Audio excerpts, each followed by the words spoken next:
My name's Judy Brummer. I'm the interim executive director of the Livestock Conservancy since March. I'm so glad you could all join us this evening for our annual membership meeting.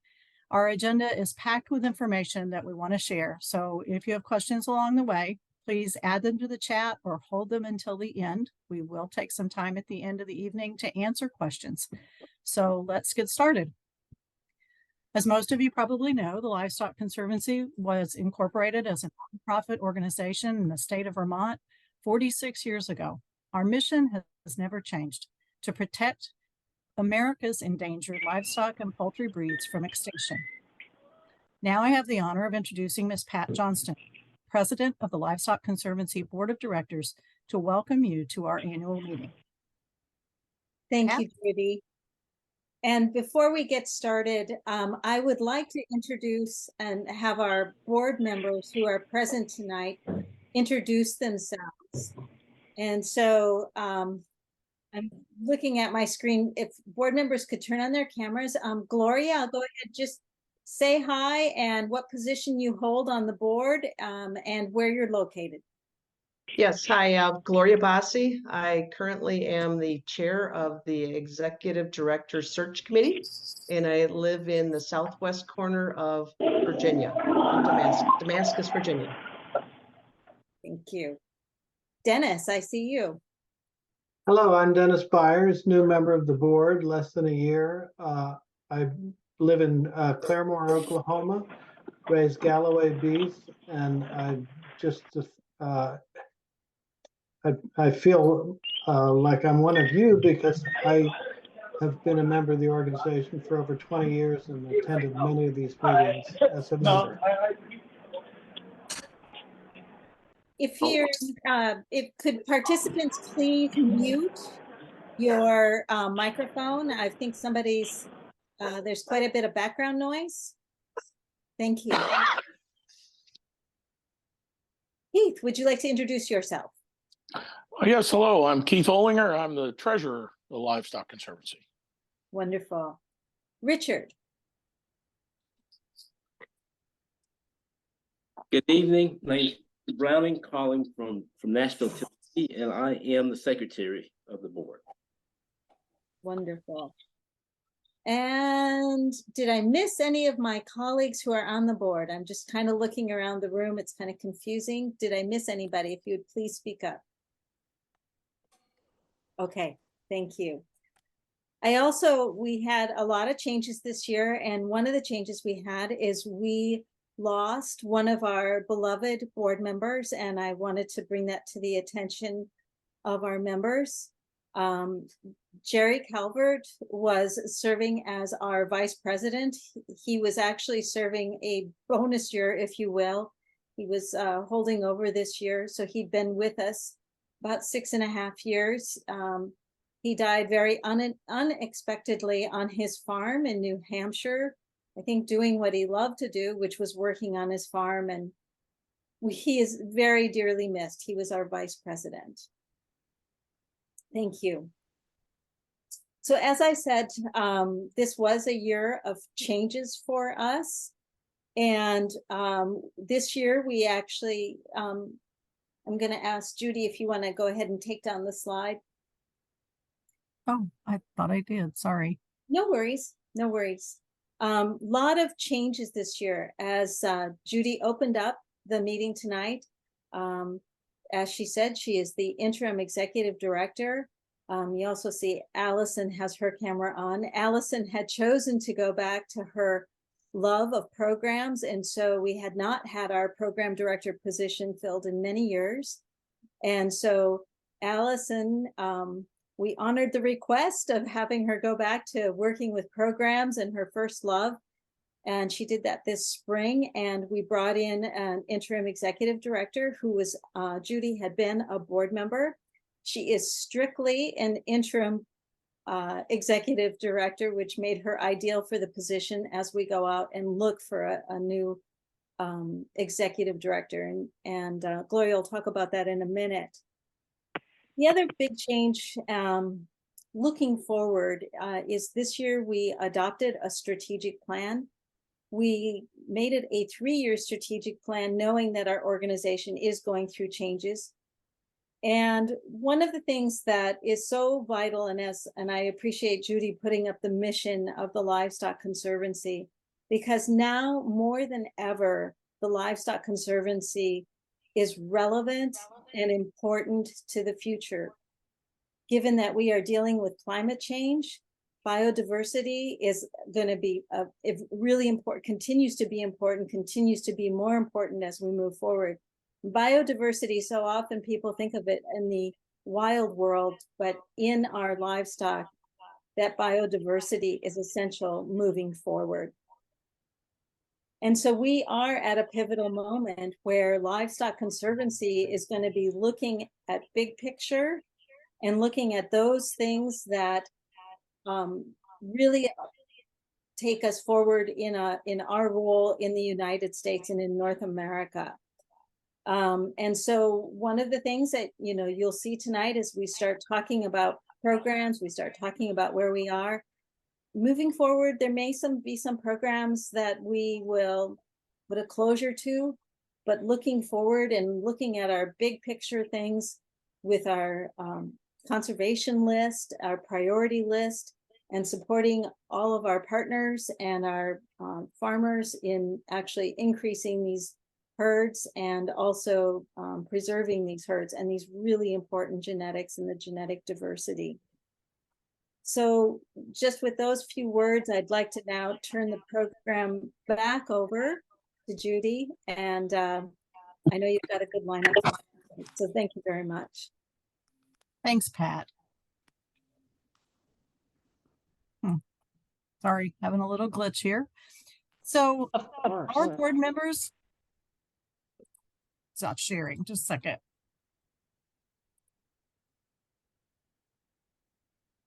Now you can see that.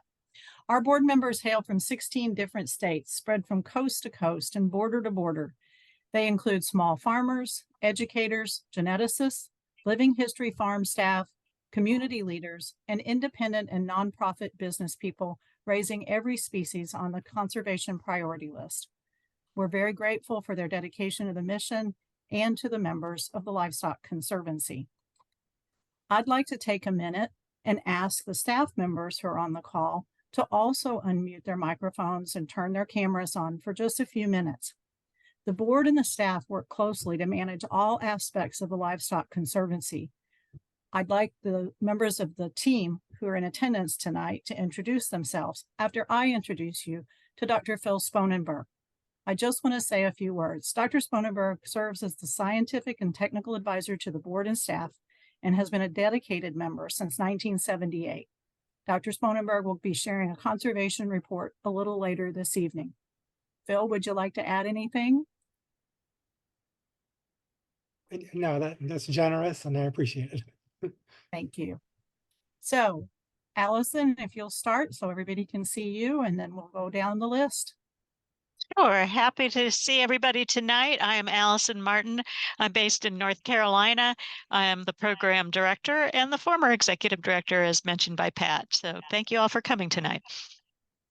And the next one I see is Charlene. I'll have this.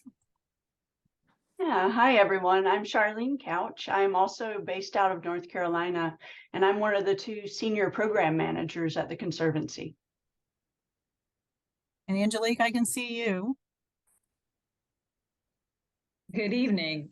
Thank you all for joining us tonight. I know you're taking time out of your evening, and we really appreciate that you're here to support us. And by looking at some of the names, I have met you personally, so hello again. I am the Conservancy's operations director, senior operations director, and I've been with the organization for 19 years, so I love it. And Les, I see you. Hi, I'm Les Odell. I'm actually in deep and beautiful Southern Illinois. I've been with the organization since October. I'm the communications manager, and I handle all of the website, publications, social media channels, and external communications. Thank you. So that's all of you that I can see on my screen. Is there anybody else that's on here that I've missed? If not, Together, Dr. Sponenberg and the 11 members of the staff have over 175 years of experience in conservation of heritage livestock and poultry breeds. A third of our staff has been with us for over 5 years, some for 15 years or more. All of our board and half of our staff work remotely, coming together for frequent virtual meetings to continue our work. I feel very lucky to serve in the role I'm in now and be surrounded by so much knowledge, talent, skill, and dedication every day. As many of you may be aware, annual meeting recordings are made available for viewing on the members page of our website each year. A recording of this meeting will be posted in the next few days. A recording of last year's meeting is still on the website if you're interested in hearing it before the new recording goes up. Members who can't attend tonight will still be able to see the slides from tonight and hear the information provided this evening. Minutes of the annual meeting are also prepared and will become a permanent part of the Livestock Conservancy's records. As I mentioned earlier, Dr. Sponenberg has agreed to share a conservation report with us this evening. Phil retired this fall from the professorship of the pathology and genetics in the Department of Biomedical Sciences and Pathobiology at the Virginia Maryland College of Veterinary Medicine after 42 years at the college. We're grateful for his continuing work with us. Phil? Thank you. And I do have a few slides. And some of this will be just a review, basically. But the 3 important steps to conservation are discover, secure, and sustain. And each one of those has challenges, but we've made some really significant progress in each 3 of those. And I'll pull out a few examples with some specific breeds this year. Next.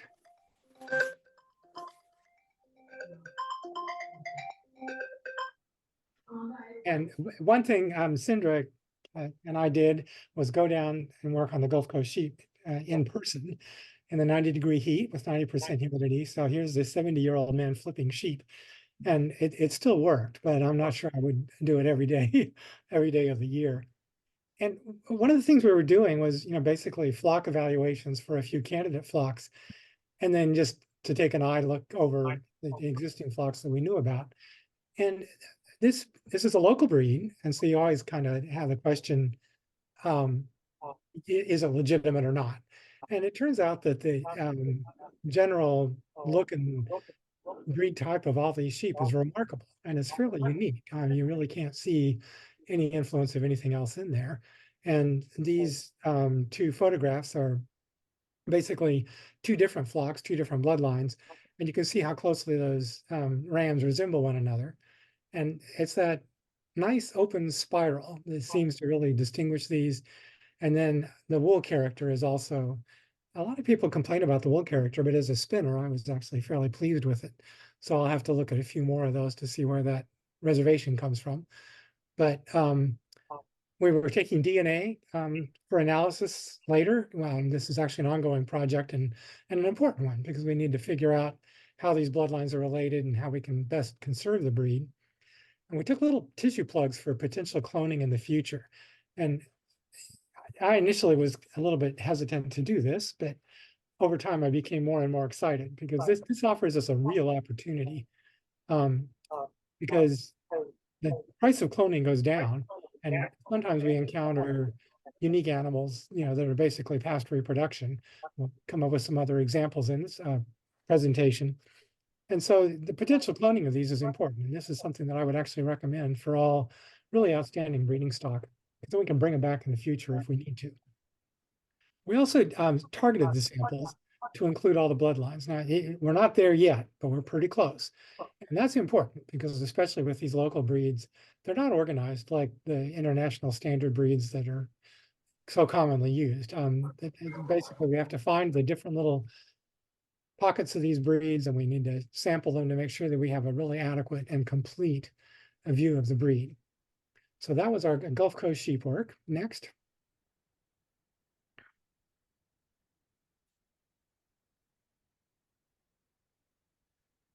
And we also did some work with goats. The brush goats are the Spanish goats from the southeast. And the more and more I deal with this, the more I wonder if they're actually shouldn't be pulled out on their own. They continue to pop up in these old herds that have again a remarkable, fairly consistent type. Old herds with really, really high adaptation, and their adaptation is parasite resistance, much as the Gulf Coast sheep. And this is a real challenge to goats, especially. The goats tend to be a little bit smaller than the goats from the more arid areas, but very, very productive, especially in low input systems. So a really interesting resource. And we came up with a couple of good leads on some old herds. We're able to see one of them. Spanish goats currently have 3 associations. That gets to be a little bit tricky at times. And this breed has really changed. Now it's quite popular. This is largely due to the documentation work that Richard Browning has done that's really made these goats quite popular. So that the prices have skyrocketed. That means less selection. And less selection means that we could actually lose the adaptation. So there's still some red flags here, but a very, very much more secure breed, which is really, really good for breed conservation. One that may surprise people is the golden Guernsey goats. There was only a single herd, so they never actually were listed on the conservation priority list. That herd ended up with a chronic disease problem that actually limited the herd's reproduction and also limited selling any of the ones. So they're not on the list. But we, through cooperating people, we've been able to have some clones of some of the older animals that still were available, and those clones are coming along and should be born in the spring. So that's progress there. And we also came up with a discovered herd of Santa Catalina goats, and these are an island-derived herd, and you're more familiar with the San Clemente goats. The San Clemente goats actually started from Santa Catalina goats that were taken to the neighboring San Clemente Island. So that was especially useful, and we did some DNA work, and that shows that relationship quite neatly and quite nicely. The Santa Catalinas have a few things that the San Clementes don't have, which is exactly what you would expect. The buck on the bottom there is actually the Santa Catalina buck, and he is past reproduction, but we may have 2 clones of him coming in the spring, and so that's really, really good news. The top picture is one of those Spanish goat herds. This one is actually from the Rio Grande Valley, just showing you that fairly unique type that is so attractive and so well adapted. Next. Watu donkeys. I was not directly involved in this one. And this is a really good example of international collaboration. Charlene introduced herself. Jeanette Behringer is also crucial for this one. And Charlene and Jeanette and also Colleen Rapp were Americans that were included as guests in the annual show over in France. And this is actually a pretty big honor. And the acceptance by the French is going to be really, really important. Now, our population of these is important to the breed's survival. Fortunately, the breed in Europe has really experienced a period of growth over the last few decades, which is really, really good because for several decades there wasn't much movement. But this breed is interesting because it's so extreme and therefore unique. And it also illustrates the importance of reciprocity of international populations. There's many, many other examples of this, and sometimes getting that is actually quite tricky, sometimes due to international regulations, sometimes, especially since most of these originate in the European Union, trying to make our process of registration reciprocal with theirs can sometimes be a real challenge. And we're overcoming that challenge, especially with the Poitou donkeys, and that helps to serve as a really, really good example for other breeds in the future. A couple of other breeds where that's an issue would be Dexter cattle, several sheep breeds like Wensleydales and Teeswaters, and the Valais black-nosed goat or sheep, and a few others. So this reciprocity becomes important, especially with these international breeds. Next. Choctaw hogs.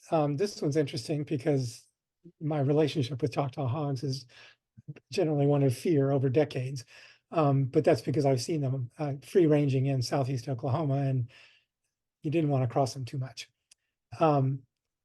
Once they're in domestication and once Brian Rickman has them, they calm down quite nicely and become pretty good citizens.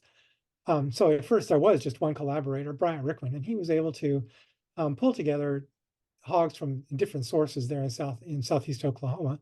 which is really, really useful. He's a brilliant stockman and also a brilliant conservationist. The next step is going to be starting new herds, and that process has started. And the Choctaw Nation, we're pretty excited about that. They do have a new herd here. They're starting as a production herd. They probably end up being a breeding herd. They're also doing some really interesting archaeological research. They found a bunch of old bones at archaeological sites, and they can actually compare the DNA from those bones with today's hogs and see what that relationship is. And that nation does have a really, really strong relationship, not only with their horses, but with these hogs over centuries. And so it's exciting to see that one actually coming to fruition. Next, please. The continuing threats. Oh, we also found some blue southern hogs. And for decades, when you go in the deep south, you'd ask them about local hogs, and they were either big and red or small and red or big and black and small and black, or they were blue. And the description was always something very, very, very specific, but we kind of lost the blue ones. So this is still in a discovery phase. Freddie Brinson was able to discover one herd and secure some. So the top picture is six gilts from that herd. And then we have found a second herd. Those aren't secure yet, but the bottom picture is those. And so our goal now is to do the DNA and tissue and see how those two sources are related and see what our chances are for really effective conservation. Next.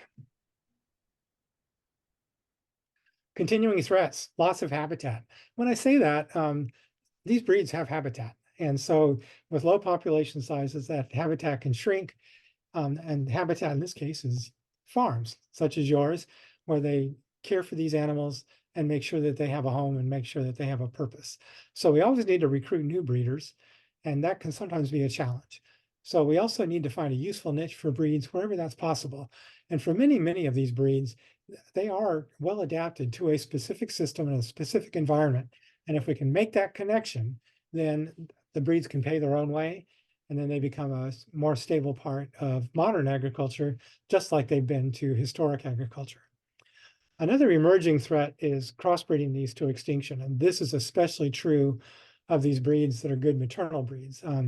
Florida cracker cattle, piney woods cattle, Texas longhorn cattle, a number of other breeds excel on the maternal side.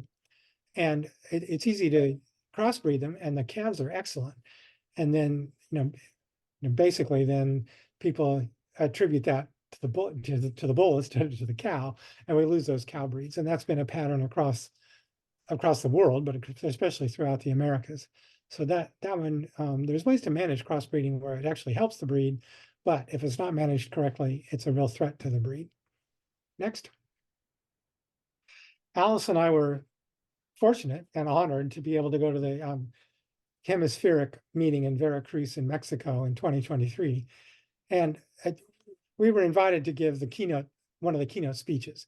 And this is a real honor. Both Alice and I speak Spanish, hopefully well enough to be understood. And so the keynote talk basically went through a lot of the current challenges and targets for conservation. I reviewed some of them in North America with you just now. And that keynote talk actually was very, very warmly received. So the talk was later sent to colleagues in Mexico and Argentina and Bolivia, where they had specifically requested it. And then in Bolivia, they wanted a Zoom meeting actually to the graduate students. And so that whole presentation was made again, tailored a little bit more to the Bolivian situation. But, just an example of the Livestock Conservancy's work and how it's been accepted internationally.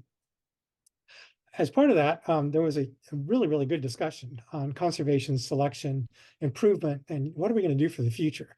And this is kind of an interesting discussion, got a little heated at times between the Spaniards and the Latin Americans, but we were able to participate in that and to stress the need for conservation, and then selection, but the selection with an idea for conservation. And this is especially important throughout the Americas. And as another spin-off of that, I've been invited to give a keynote in the Mexican national meeting in 2024. This meeting in Veracruz wasn't the national meeting, it was the international meeting. And so we'll be going down there to the north of Mexico, and that's a real hotbed of important resources that are maybe being overlooked. They have local turkeys, that are really, really interesting. And then the local cattle and the local horses also clearly warrant conservation, and any goats that are left, obviously very, very well adapted to a very, very harsh environment. That may be it. Yep. It is. Thank you, Phil, so much. We appreciate all the information and you sharing with us. It was an awesome overview. I want to thank you again for all you do, and congratulations on the invitation to present that keynote again next year. The Livestock Conservancy currently supports 11 species of livestock and poultry, including almost 200 different endangered American heritage breeds owned by thousands of individuals across the U.S. and in other countries. Our website has over 500,000 visitors each year, and we maintain a very active presence on multiple social media venues. Our main Facebook page posts alone have been seen by almost 100,000 people over the last 4 weeks. It's a big job, and we love doing it, but none of it would be possible without you, the members and the partners, the firm foundation for our work, stewarding and breeding animals to conserve genetic diversity, providing funding for grants and programs to assist others, and creating value for all of the heritage breeds. So thank you for your work and for all you do for all these breeds. Our next speaker is Gloria Bassi, board member and chair of the Executive Director Search Task Force. Gloria? Thanks, Judy. And it's my pleasure tonight to share with you our search plans for our new executive director. Certainly with the continued growth of our organization, this is a very critical role for the Livestock Conservancy, and we're taking it very seriously. And in October, we set up a diverse search committee, including members from the board and staff. This committee is working very hard with a professional ag-based recruiter that has deep expertise in casting a wide net to find top-level people with experience in nonprofit organizations like ours. So I really like this combination, and it's a hybrid of, working with people on the board, people within staff, and also a professional recruiter to help us do a thorough job of finding the right candidates that then can be reviewed and selected for our new executive director. We're really excited, and in the next few days, our targeted search efforts will be communicated through LinkedIn, our recruiters networks, direct outreach to ag colleges, and other social media platforms. We'll also spread the word within our own newsletters and e-blasts to around 15,000 people within our database. So I encourage you to keep your eyes open for these communications. Also, if you're perhaps interested, or if you might know a colleague, a family member, a friend, a professional in your network that we should consider, I invite you to send either your name, if you're interested, or your colleague's name, or nominate them for this highly valued and purposeful role. In both cases, you can do this quite easily by going to the Conservancy's website, or sending a note directly to info, INFOR, at livestockconservancy.org. Or you could reach out directly to any board member or contact Angelique Thompson directly. So there's several avenues for you to help us. And certainly I encourage you, if you perhaps are interested, we'd love to hear from you. And I am definitely know that someone within your network might be a great fit for our organization. So please help us cast a strong, wide net to share this job opportunity with your networks. You could do this by potentially sharing at a Christmas or family gathering. You could share the job with people within your business. You can share the posting on LinkedIn and to your other social networks or professional outreaches. I want to highlight one thing, is that with this search, it also provides us a unique gift. That gift is a chance for us all, me, board members, Judy, Pat, and yourselves, to speak to others about how passionate we are to conserve historic farm animals and genetic diversity in agriculture. Various things that Judy spoke of and that Phil spoke of. We have some important things to do within our organization. And I will just highlight the fact that we so much appreciate your gifts, whether it's gifts in funds, gifts in kinds, or gifts in just taking care of the animals. It's all very important. We will, just one last note, is we will begin reviewing all of the applications the first week of January, and that will continue through January 24th. So we're really making this a fast outreach, one that's very purposeful and one that has some deadlines. So I encourage you to help us keep to those deadlines, and I'd like to, in advance, thank you for your help. Thanks, Judy. Thanks, Gloria. I really appreciate all the information. We're going to move on now to the next section of our program, which is to share some programs highlights from last year and then talk about other plans moving forward. A few years ago, our staff asked breed leaders what they needed to better serve their breeds, and services were developed to address the needs they identified. Registry services are important to maintaining every breed. We originally offered registration services to only critically endangered CPL breeds without a breed organization to support them. But some organizations told us they weren't able to support a breed registry, although there was an organization for the breed. We responded by extending these services on a case-by-case basis to serve less endangered breeds. We now manage, either on a fee-for-service or negotiated contract basis, 11 registries, including 7 for critically endangered breeds. The last 2 registries have been added since July. Strong leadership is important to maintaining strong organizations. And after hearing concerns from several leaders of breed organizations, the Cultivating Leadership Initiative webinars were developed to provide organizational management information to breed leaders to help in creating and maintaining high-functioning breed associations. An initial series of 9 webinars was developed, and these webinars were very well received. Attendees expressed their gratitude and let us know of progress made toward establishing organizations, improving governing documents, and managing difficult issues. Several eagerly suggested other topics they'd like to see webinars address, so the series is being continued. A civil communications webinar was presented last week with about 50 in attendance and will be up on Teachable soon, where you can view it if you weren't able to join us that evening. Webinars on strategic planning and conservation planning are planned for 2024. Financial constraints can limit an organization's ability to accomplish its own goals, to manage well. Recognizing that organizations, like individuals, often need extra financial support to accomplish their goals, our microgrants were extended to organizational microgrants, and applications have increased in this category. The creation of herd or flock books, transfer from paper to online records for registries, improvement of communication to and education for members are areas where a microgrant can help an organization and help a breed. Again, this year, 2 organizational microgrants were awarded. Now in its 5th year, Shave 'em to Save 'em, with 3,400 participants, encourages fiber artists to use wool from 23 breeds. Nearly 60% of the shepherds and resellers have reported selling more wool, and 43% said they've sold more sheep. Webinars, including the Marketing Monday series for all breeds and a survey of wool pricing, have helped shepherds and others develop better marketing skills and knowledge.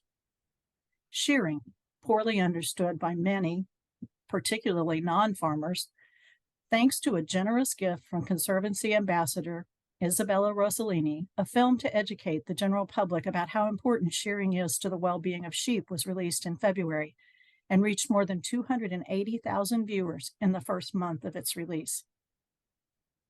Engaging fiber artists through promotion and education by volunteers and staff members at fiber guilds and fiber festivals, publication of a fleece buying guide, and hosting fiber challenges online for learning new skills like weaving and felting, and learning new patterns has helped to grow a community of fiber artists using heritage breed wools. The latest fiber challenge just concluded a few weeks ago and featured instructions and patterns to create layette items. Communications and education. For many years, the website has served as our internet flagship. Those interested in heritage breeds of livestock often find us through an internet search engine and learn about the animals on our conservation priority list and the many programs available to help them in stewarding a heritage breed or two. Our Facebook, not sure what just happened. Our Facebook and Instagram accounts have grown rapidly. Our main Facebook page now has over 40,000 followers, and our Instagram has 10,000 followers, and a steady increase in followers every month. We can also be found on LinkedIn, Ravelry, and Pinterest. In fiscal year 22-23, staff members hosted more than 100 species chats, Woolly Wednesdays, and Marketing Mondays on social media, with guests from around the world. Many of these episodes remain available on Facebook, YouTube, and Podbean. Teachable webinars now include equine reproduction and DNA episodes, 11 Shave 'em to Save 'em fiber challenges, and 9 Cultivating Leadership Initiative webinars, with the most recent webinar to be added in the next week. Our newsletters and e-news continue to be our best methods for getting information out to all our members. But don't forget about our blog, published monthly on our main website page. Members can also access over 10 years of old issues of the newsletter on the members page, and these make for great winter reading. In 2022, Farm Aid was held almost in our backyard, and with an audience of greater than 20,000 attendees interested in supporting farming and farmers, we definitely wanted to be there. We promoted use of heritage poultry for soil sustainability and made many new connections. Most recently, staff attended the Regenerate Conference in New Mexico, where hundreds met to discuss regenerative agriculture and develop mutually beneficial relationships with other organizations. Small investments can make a large impact. The Juried Microgrants Program awards $500 to $2,000 grants annually to adults, youth, and organizations working with CPL breeds across the U.S. Individual donors, Premier One, and KW Cages provided support for this program in 2022-23. One recipient was Lucien Brown of New Hampshire, a breeder of horned Dorset sheep for 5 years. Lucien used her microgrant to buy a chute and tilt table that can be adjusted for sheep whose horns are broader than their shoulders. After teaching the sheep to use the new chute system, the tilt table is now making good hoof trimming less stressful for sheep and shepherdess alike. The 2023-24 Microgrant Awards will be announced in January. And with this year's awards, over $100,000 has been provided to breeders since 2017. Thanks to many donors who've made these grants possible. Along with these highlighted programs, there are many other diverse programs and services our staff provides. The cornerstone of our work, the Conservation Priority List, is updated annually, establishing current levels of endangerment for all listed breeds through surveys and census gathered from members and breeders. The Rare Breeds and Products Resource Guide, commonly known as our annual directory, is published annually and maintained on our website to provide access to all rare heritage breeders and producers who are members. A conservation genetics focused webpage has been developed on our website to provide a list of available resources and services for breeders. The Master Breeders Program documents and passes on historical knowledge and methods critical to the maintenance of heritage breeds. Chicks in the Classroom allows small farms to provide rare heritage breed hatching eggs to elementary schools through the Classroom Heritage Chicken Hatching Project using a 4-H curriculum. The Poitou Donkey Conservation Project has helped to prevent the extinction of the Poitou population, which is critically endangered globally. Owners here hope to soon launch a U.S. breed association to maintain this breed. The Ossabaw Island Hog Recovery Project encourages the identification and recovery of previously unregistered purebred hogs to maintain the genetic diversity previously lost to this breeding population. The continuing publication of books and manuals addressing species or breed-specific conservation principles, like the recently updated Equine Reproductive Manual, our Turkey Manual, has reached the editing stages and should be completed in 2024. Members of our staff consult daily with breeders, breed organization leaders, prospective breeders, farm supply retailers, farm owners, living history farms, and others in related agricultural fields, answering their questions and encouraging their interest in heritage livestock and poultry breeds. If you've heard about a program, a project, or a publication that you want to learn more about, information can be found on our website, or reach out to me or any staff member, and we'll arrange for the key staff member involved in that program or project to talk with you and answer any questions you may have. But I want you to know that we're listening. The Cultivating Leadership initiative was created based on the concerns we heard from members of breed organizations over many years. Other topics we plan to address in those coming webinars include fundraising, increasing memberships and partnerships, and genetic conservation. Please let us know if there are other training topics for your organization that you would like to see addressed. Shave 'em to Save 'em has been tremendously successful in improving profitability for many shepherds and fiber sellers or resellers. We're looking for initiatives for other species that could have the same effect. If you have an idea, please let us know. We're reaching out to past microgrant recipients to learn about the short-term and long-term benefits or drawbacks of having received a microgrant. If you received a microgrant, we want to tell your story. If you have ideas about microgrant sponsors or would like to sponsor a grant yourself, we want to hear from you too. You've told us how vital education and partnerships are for a long-term success with endangered breeds, and we heard you, and we've incorporated those elements into our 3-year strategic plan. I'm going to introduce you to it, and we want your feedback on it too.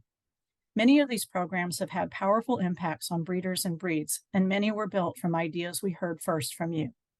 We know member feedback has been vital to our success throughout our history. We need your input to keep improving our programs, developing others, and achieving our strategic priorities. So moving on to the strategic and annual plan. Last spring, with the assistance of a professional facilitator for a 3-year strategic plan and a first annual plan for this fiscal year, we developed a plan together. With input from Dr. Sponenberg, the board, and the staff, this plan includes a revised vision statement and is focused on 3 priorities. While our mission and our core values remain the same, our new vision for the future reads as follows. The Livestock Conservancy is a respected leader in breed conservation with regional, national, and international influence. All conservation priority list livestock and poultry breeds have advanced to stable and sustainable populations. 3 priorities were identified as necessary for the success of achieving this vision for the organization and the CPL breeds. Priority 1, conservation and recovery of all conservation priority list breeds.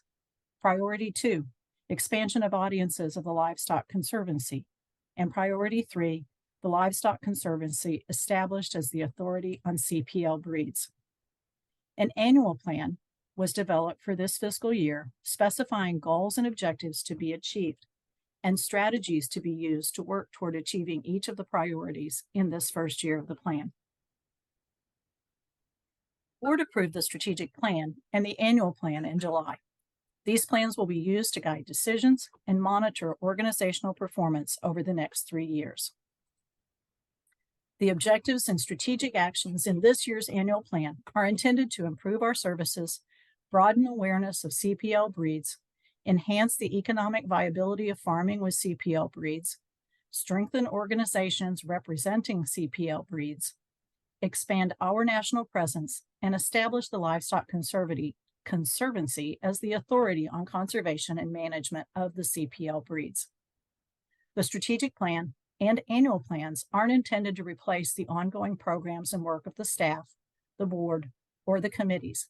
They're designed to establish a framework for incorporating new ideas into existing programs.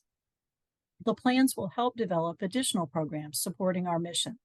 They'll increase collaboration between the staff, the board, and the committees, and the plans will help develop relationships with both established and new partners to reach our goals and objectives. Each year's annual plan will build upon the successes of the previous year. New strategies will be developed to achieve objectives still beyond our reach. Our goal is to strengthen the Livestock Conservancy by improving every aspect of the organization, putting it on the path to our bold vision for the future. Development of the strategic plan and annual plans are the result of exceptional efforts on the part of our staff and board. I'm very proud of the results and excited to see the conservation success we'll achieve in coming years because of the time and the energy and the expertise devoted to create this map for our future. An annual meeting wouldn't be complete without a financial report.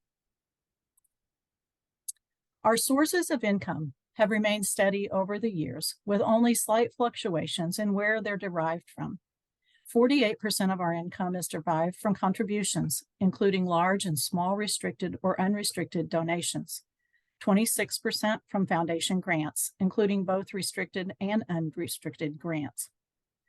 Membership fees account for 13% of our income. This reflects only the cost of a membership and not an amount donated beyond that. 2% of our income is from sponsorships. These are funds received to support a specific program or project in exchange for promotions or acknowledgments. 9% is program service revenue, including those fees for cultivating leadership webinars, fiber challenges, teachable modules, registrations, and contracted content development. Merchandise sales makes up about 1% of income. That includes sales of books and manuals, as well as logo wear and other items. And other includes investment income, royalties from previous publications sold by others, and photo usage fees for the largest library of heritage breed photos in the world. How the income is spent also doesn't change much from year to year. This is the information and the way we report it on our 990 tax return. Program outreach is the heart of the Livestock Conservancy's mission to protect endangered livestock and poultry. This work includes the expense of creating and delivering specific programs such as the Conservation Priority List, Shave 'em to Save 'em, and Breed Association support. It also includes the time our staff spends educating or advising about specific species and breeds. Management and general expenses are those operating costs for managing our nonprofit. It includes expenses for managing our database of 20,000 plus members, supporters, and breeders, including tracking membership in each of the 190 plus CPL breeds raised across America. Managing finances and maintaining compliance records also falls under this category. Coordinating work between board and staff is another management expense, and the time it takes to develop and deliver communications such as our website, newsletter, directory, and social media is also found here. As a 501c3 nonprofit, we fundraise to generate more than 88% of our annual budget. The 10% spent each year leverages the dollars to accomplish almost all the programs and projects that we have talked about tonight. Whether it's writing a grant application, working with a major donor, creating an appeals mailing for 20,000, or launching a Giving Tuesday initiative, this part of the pie reflects the costs of delivering fundraising information and maintaining memberships. I hope you'll agree it's a great return on investment, levering 10 times our investment to make our work possible every single day. For those of you who closely follow our budget reporting, you may be noticing the program outreach portion of our 2022-2023 expenses decreased slightly in the past year. But I want to point out that that wasn't due to a decrease in programs or services. Rather, the slight change is due to implementation of 2 new data management systems and hours devoted to intensive strategic planning process and the addition of a programs director position, which had been simultaneously filled by the executive director for the past 8 years. The data management systems in the newly adopted strategic plan include elements designed to decrease the management and general expenses portion of our budget going forward. This is another way to look at our expenses, and it's more similar to the way for-profit businesses consider theirs. Salaries. Our biggest asset in delivering conservation services is our people, and this slice of the pie is up from 69 to 71% because we added a communications staff position and an executive director, thanks to a generous major gift. Printing and postage costs were down slightly from 7% the previous year to 6%. Contractor costs were up 1%. Office expenses include rent, utilities, supplies, insurance, processing fees for credit cards, etc., and they're up from 6%. Pedigree registration software online offerings are up from 3%. Grants given, microgrants, emergency grants are down from 3% related to the number of grants we receive and the number of donors we have. Travel. This includes travel for program staff, fundraising staff, and remote travel for those of us who work outside of the state of or reside outside of the state of North Carolina. From 2017 to 2022, the Livestock Conservancy experienced steady financial growth. Donor numbers and donation amounts were increased annually, and thanks to members and others' generosity, our net assets increased annually by over $150,000 in some years, increasing the cash flow reserves fourfold from a 2-month cushion in 2017 to an 8-month cushion in 2022. Decisions were made to invest in new programs, in more staff, in management software and systems, and in the creation of an operating expenses reserve. A pool of the previous year's surpluses invested to ensure a more stable future, to be prepared for an economic downturn, an unexpected expense, or a cash flow crisis. Before we move to the rest of these numbers, I want to share some information about what many U.S. nonprofits have experienced over the past several years. According to information published in June, there were about 1.8 million nonprofits in the U.S., with 1.5 of them being 501c3 organizations like the Livestock Conservancy. That's about one charity for every 183 people in the U.S. 75% of nonprofits depend on donations, as do we, and individual donors provide the majority of the funds raised each year. Most of those organizations saw growth from 2015 to 2019, with a trend reversal for about a third of them in 2020. 2021 brought continued growth or recovery, with online donations increasing by 30% over the previous year. But in 2022 and 2023, the number of donors, the amount of donations fell remarkably across all nonprofits, and many failed to survive that fall in funding. Industry experts say the main reasons for the failures included not keeping up with technology, aiming high without adequate planning, failing to recruit the right people, and failing to establish and hold clear ethical standards. We've invested in up-to-date technology, have focused on strategic planning, have a great staff and board members, and as you all know, have always had clear ethical standards. When the reversal occurred for us in 2022, donations, donors, memberships, and grants all went down. Investment income continued, but not enough to cover those other deficits. New sources of funding were sought, but didn't materialize, and it started to be necessary to use the investments made to cover operating expenses. Plans for the expansion of services were reconsidered. Long-term plans for operational improvements were placed on hold, and expenses were cut as much as possible while still carrying on the work already begun. Unrestricted funds include funds in a checking account, investment account, and money market account. These funds, invested when income exceeded expenses in previous years, were used to meet expenses because donations were down overall. Restricted funds include funds in a checking account and money market account. These funds can only be spent for the purpose designated by the donor, but new restricted donations weren't coming in to continue funding for some of those programs or purposes. Board restricted funds include funds in an investment account and CDs. None of these funds were spent, and investment income was gained and reinvested.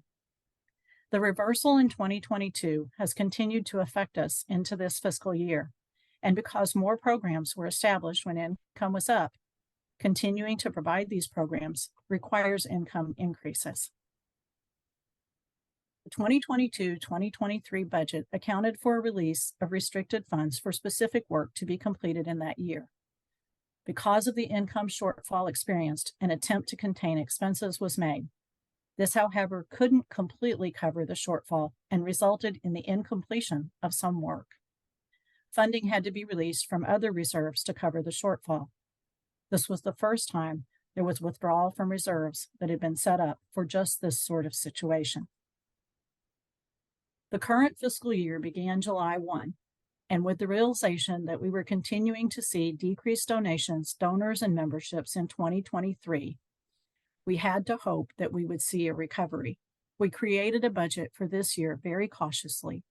We considered the increases in operating cost, eliminated some hoped-for operations improvements, and proposed a budget that maintained programs with the understanding that we needed to increase funding however possible. We didn't want to end programs prematurely that were sound investments in supporting the conservation of multiple breeds. Programs like maintaining the CPL, creating stronger organizations, and enhancing existing markets, or were established through directed donations for specific programs. We decided to search for new sources of funding and hope for improvement from the previous year, knowing that we might need to depend on those reserves to get us through to another turnaround. After all that money was given to support the programs and services of the Livestock Conservancy, and if we have to use it, we're committed to using it as wisely as possible. I wish I could tell you all of this is working out. We're 5 months into this fiscal year, and we haven't seen that turnaround yet. We have had to continue to draw on the reserves created in previous years to cover our operating expenses and maintain all of the programs created over the past few years. Historically, our members and donors have been most generous in December and January, and we're hoping to see that trend continue. We received good news just today that a new foundation that began supporting heritage sheep work in 2021 was awarding us a second grant to support heritage turkeys in the Southeast U.S. We need more stories like this. The board and I will be considering a budget adjustment in the coming weeks based on current numbers, and if we don't see the hoped-for increase in funding between now and then, we'll need to curtail expenses to prevent this continuing shortfall. We're very grateful to you and all of those who have supported us for 46 years of conservation. So, I wish I had a rosier picture to paint, but I want to be completely open and honest with all of you. If you have questions, I'd like to address them. You can put them in the chat and we'll try to get to them all. Or if you want to raise your hand, we'll try to get to you that way.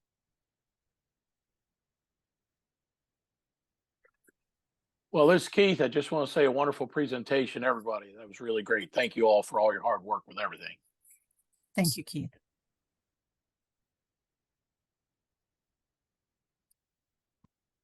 Allison, do you see any hands? I don't see any hands yet. Any questions? Oh, Gloria's got hers up. yeah. I don't have a question, but I do have a thought.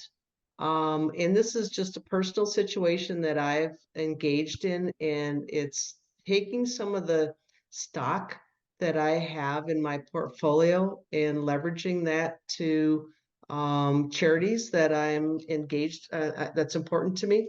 And from my stock financial person, they said that that's really, a really great idea. And quite honestly, it was quite painless to do that. So I just want to share with everybody, if you have, look at your portfolio instead of just writing a check for whatever amount. Look at your stock portfolio and think of that as an opportunity. That's all. Thanks, Gloria. And that's a really good point. If you've owned stocks for a number of years, you can avoid any tax on the capital gains by actually donating the stocks. We have information available for your broker or your financial advisor to make that a relatively painless transfer, and it benefits you and it benefits us as well. Those stocks, when they're received, are quickly turned over to our financial advisor or investments advisor, who reinvests them within a few days into low to moderate risk stocks and securities. We do not carry any high-risk stocks or securities. Judy. There's a question in the chat. Yeah. Thank you, Keith. So I mentioned different sources of fundraising and income. One of the things that the staff, Allison and I worked on very intently over a period of time, about a month and a half ago, was an application to be a subcontractor in a USDA grant. We will not hear back about that, and it won't impact our budget in any other way than Allison and I's time until the 2024 cycle, because this is a part of the Farm Bill and won't be awarded until that time. But we have not participated in that fashion in some years, and we made that effort with the help of the leadership team and the board. And we're hoping, that will help to fund important programs. That particular grant addresses biosecurity issues. And Judy, we've got a comment from Gabrielle Gordon, and she says, thanks to all the Livestock Conservancy's board and dedicated staff. Our board with the Cleveland Bay Horse Society of North America very much appreciates you. Thank you. Other questions? There's another comment from Sarah Demos. Thank you for the presentation. This is my first year as a member after visiting your website page on heritage turkeys over 6 years ago. Well, thank you, and we're glad to have you join us.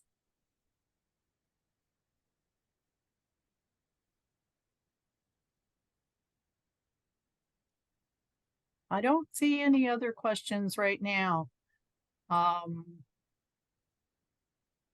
encourage you to let us hear your questions or ideas, though. And if you think of more in the coming days, I want you to know we're eager to receive your calls, emails, or letters.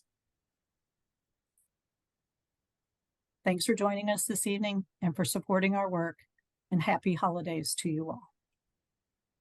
Thank you, Judy. Thank you, everyone, for joining us.